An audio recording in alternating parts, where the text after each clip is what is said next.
Pronti? 1, 2, 3. E questa è convalidata, vediamo tentativo di assumere l'iniziativa da parte di Bassù ZS, c'è all'esterno, ci sembra Brendas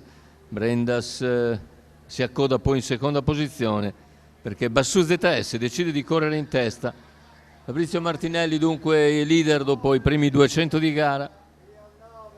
Numero 9 BBF Francis squalificato. Francis che viene squalificato, 15-9 200 iniziali, in vantaggio c'è Bassù, seconda posizione per il numero 4 Brendas, poi Brest CL, via via tutti gli altri, con di galoppo anche numero 8 Barry White squalificato. 31-3 intanto il passaggio ai 400 con Bassù ZS che continua a menare le danze e completa un primo 600 metri di gara in 47,5. Byron Del Ronco, la squalifica anche per Byron Del Ronco, corsa fin qui che ha avuto diverse rotture nella prima fase e ora il completamento del giro iniziale in 1-3-3 vede le prime posizioni che non cambiano: Bassù, Brendas, Brest CL, poi Beatrice Chris e via via gli altri superstiti, con in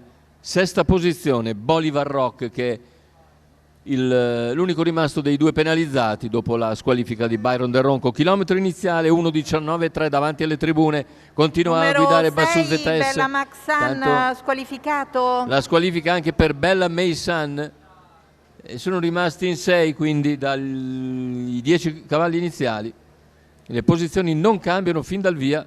Bassù ZS continua a condurre, Brendas in scia, Brest CL in terza posizione, 600 alla conclusione, ora il ritmo è accelerato sensibilmente, un 15 poi un 15,1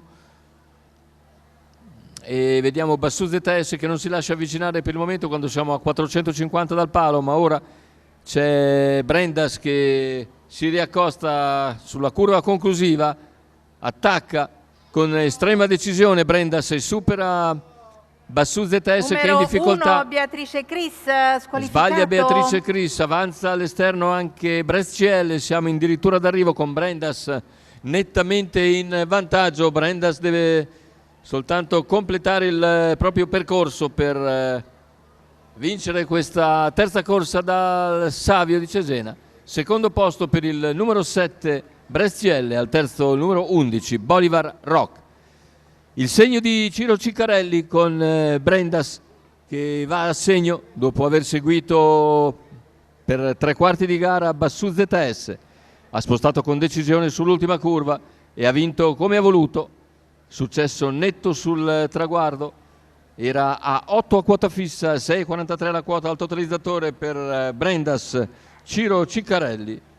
Per conto di Marco Azzaroni.